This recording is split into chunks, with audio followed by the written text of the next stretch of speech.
Now it's done on the ball. Feeds it through rather to Jacobs. Jacobs made across the position. Alabi near post header. Carl's Cook powerless to resist the leap of a salmon and the nudge of a Moira from Emmerdale.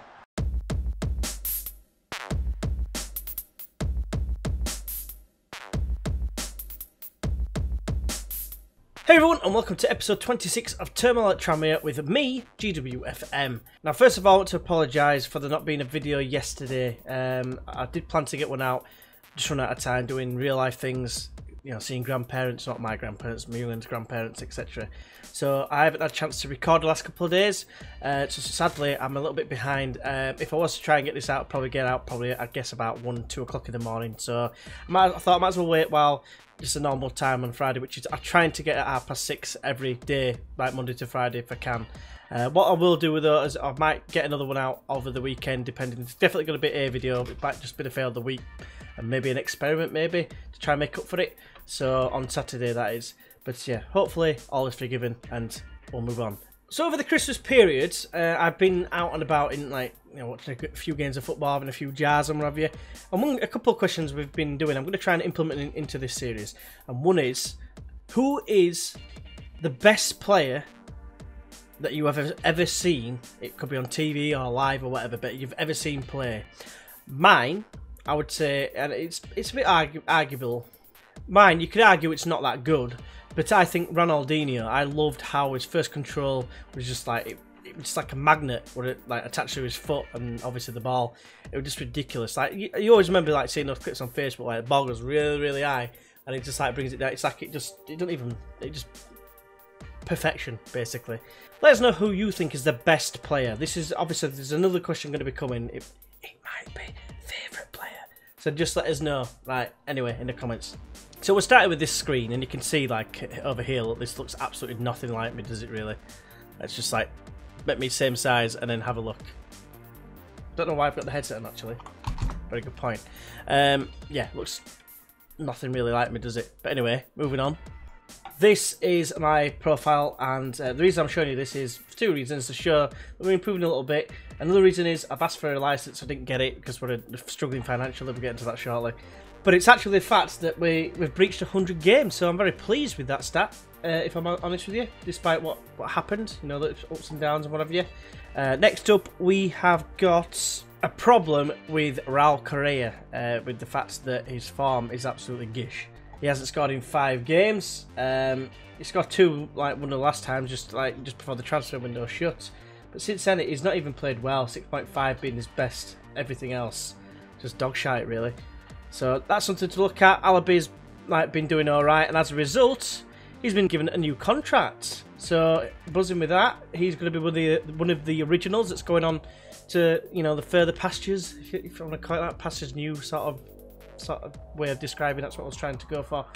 But yeah, he's improving still at the minute. He's 24 years old. I don't think he's going to get much better, but I was very pleased to sign him on a longer deal. I just wanted to show you the dynamics here because of the recent happenings. You might remember rather from the last episode that I was on about Gary Clegg not being happy, and Jay McEverley as well. There we go. There's your reasons there. Connor Hunt wants to go on loan. I've offered him out. No one's coming for him. What else can I do? So if he's not happy with that, then he can piss right off. But moving into the schedule, and last time you joined us, it was indeed for the Colchester 1-0 win at home against Mickey Mellon and his Colchester side, of course. Ebbsfleet were next, and it was a disappointing 2-2 draw. Not entirely sure what happened here. We should have beaten them. Then we played Cambridge United, and yeah, we beat them 2-0. 2 late-ish goals, helping us on our way, really, but we pretty much deserved it, I think.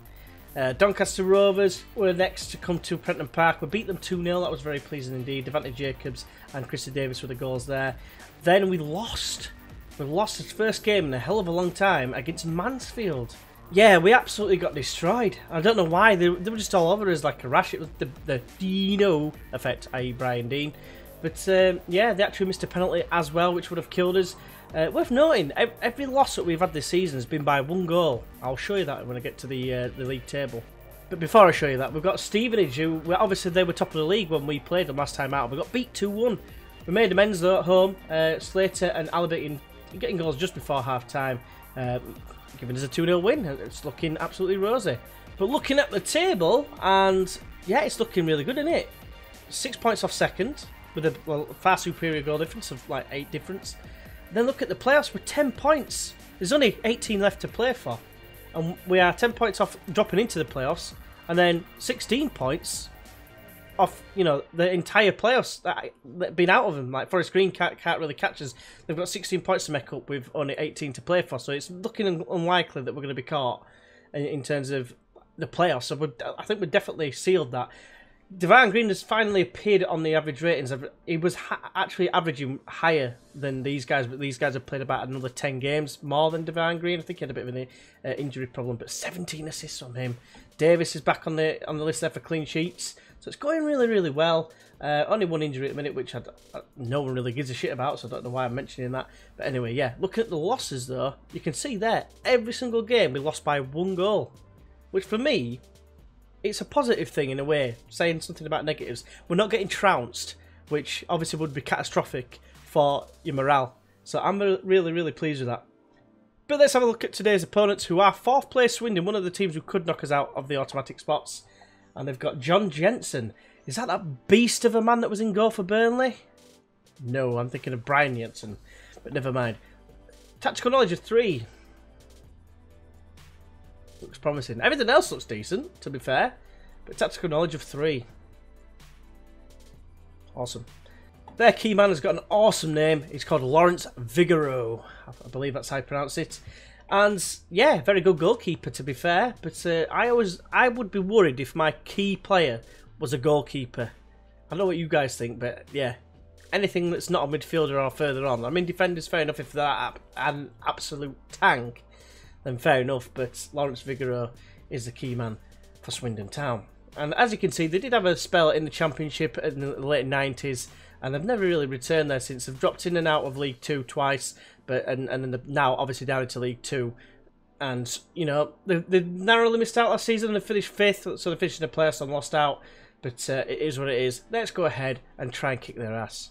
Right, so we go into this game away from home at the Energy Check County Ground. I didn't realise that was the name of Swindon Town's ground, but anyway. They've got Charles Cook in goal. I thought it was Regan Charles Cook, who was a midfielder at first, but it must be his brother. But anyway, but they've got Ojibodi at right back. They've got Ogilvie at left back. They've got a very scary looking Preston alongside Lancashire in the middle of defence. They've got Haitley alongside Jarvis, who is a regen. Let's have a quick gander at him. Pacey, centre midfielder. Not bad, to be fair. And then ahead of them, they've got Ramirez, Holland and Hilson, the wingers, with Norris just ahead of them on his own.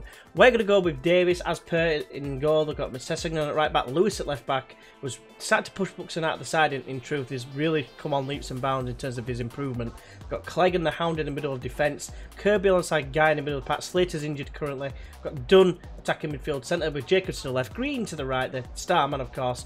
The guy was just like impossibly like performing like ridiculously well. They've got Alabi up top on his own, hopefully. We can go on and get a win. Half of these players are starting to lose match sharpness, which is a shame, but when the team's playing so well, I'm finding it hard to drop them. So I'm just going to say, carry on where you finished last game. They're absolutely loving it. Not really, but we'll try and rectify that now. There we go. Sea of Green, get in. 4 questions in the tunnel, man. I chuffing 8 tunnel questions. Just do it. Just get into it. Just do it. It's there in your hand! Yeah, that Shia LaBeouf sort of meme thing. What do you think the score's going to be? I reckon, based on our form, and we're away from home, I'm going to say 2-1.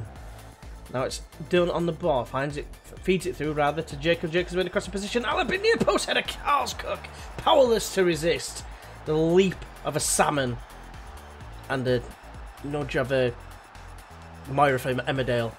The headbutt, I don't know if you saw it the other week on, I think it was on Charity. I don't really watch Emmerdale, but end up when I go around to people's houses it's on, so I kind of know what's sort of happening. Yeah, good effort with your awesome pink shorts. Right, so Jarvis has got been around to it, like I mentioned before, but been around to my parents. We've got some dogs, and for some reason I've never got affected by them ever in my life when I was growing up. For some reason now, it's like dog hair, it just seems to affect me like hay fever type ways rather, should I say. They're through here, Ramirez, clean through. Oh, what a save from Davis. I actually thought that was going to be an own goal then. Yeah, my eye's been a pain it, Dick. That's Jacobs. Beats it through. Alabi's clean through 1-on-1 with the keeper. Can he score? Can he score? He can't. Charles Cook gets a hand to it. His fingertip, his little pinky on it. But it wasn't enough. It trickled into the bottom corner. Get in there like swimwear. Yeah, Dunn had it here. Fed it wide to Jacobs. Very narrow, of course. Plays it through. Look at that. David Silva-esque. And then, yeah, you can see the slight little deflection off the keeper's hand. And it trickles into the bottom right-hand corner. Come on. Yeah, so maybe recording has been hampered a little bit by the fact that I've returned to work. You know, unfortunately I had to go back to work. Which I don't dislike my job at all, I'll be honest with you, but it's just like when you've had a chance to get a load of recording done and actually sit down and play, and there you go, 2-1. Holland scores absolute peach. But yeah, when you get used to doing it over the Christmas period, I mean, not that I did it loads of times, but at least 3 days I managed to get quite a lot of recording done. And I don't have that luxury anymore, so unfortunately that's why this is a little bit late. So once again I do apologise, but Holland got it in, shrugged off Lewis like you know, for like a bit of wind, I don't know, like wafted him off. But yeah, when did you guys end up going back to work? If you do indeed work, or if you're still in school or whatever, stay in school, kids. Alabi, that's woeful. Dunn, he was getting calls from the fans saying that we need to sort out his performances. But I don't know why the team seems to play better. We've just had a shot gone wide, of course, it can come from a corner. But yeah, we do seem to play better, it seems, with Dunn in the side. I don't know why, but everyone else plays better. He didn't play that well, but everyone else plays better, as mentioned. Clegg! Oh, get it in, mate. No, that's a shame. Right, so it's half time, and I'm just going to sit down and get complacent, and they're going to get absolutely stressed. What a set of knobheads.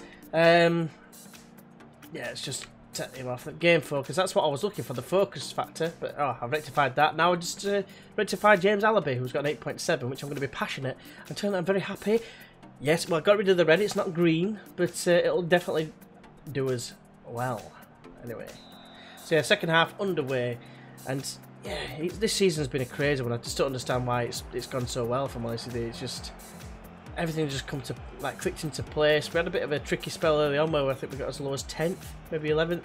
But since then, we've just been on the rise, and a couple of blips here and there, a couple of draws where really we should have won, but not to like the extent of last season.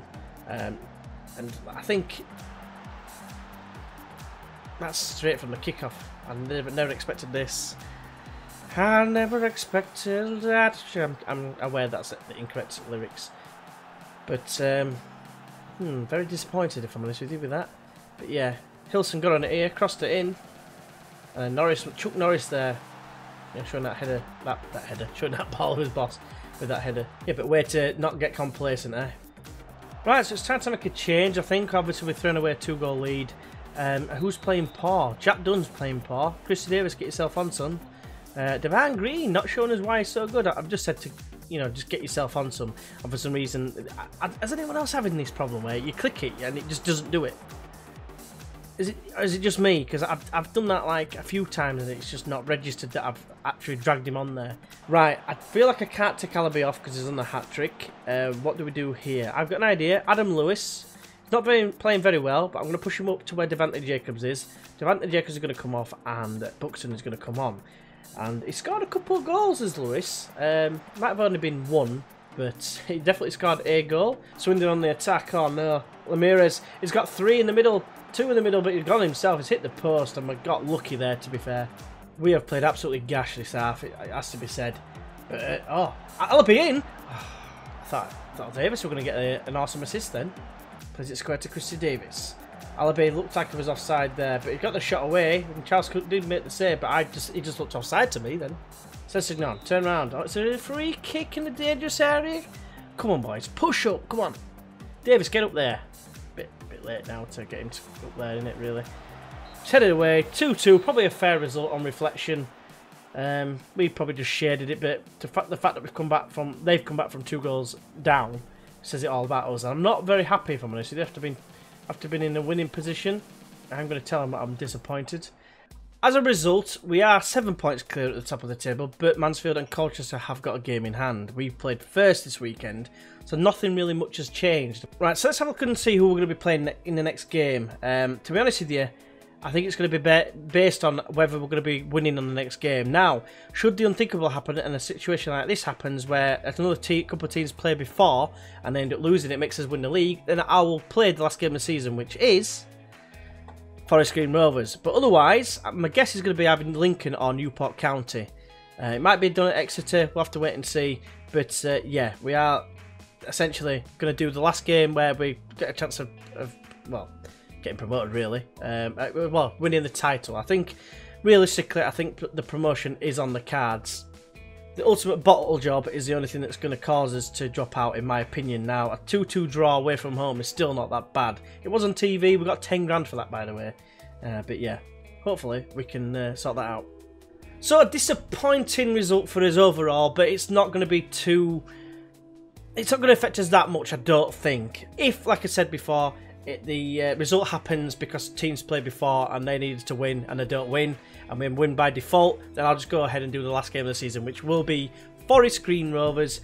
Hopefully you can join us for that, or like I said, the game previous, whichever we do.